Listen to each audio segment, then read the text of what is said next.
Welcome to this video. I hope you are doing great today. If you are working with Android Studio and encounter the error message saying "No target device found" when trying to run your project, do not worry. In this video, I will show you how to fix this problem quickly by creating a virtual device so you can start testing your app without interruptions. First, open Android Studio and look at the top left. Click on the 3 horizontal lines to expand the menu. Next, select the Tools option from the list. From there, click on Device Manager. Then, in the Device Manager window, click on the plus icon to add a new device.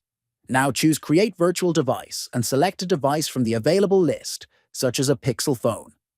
After that, click on Next and confirm your configuration. Once ready, click on Finish to complete the setup. Finally, run your project again, and you should see the new virtual device appear as a target for your application.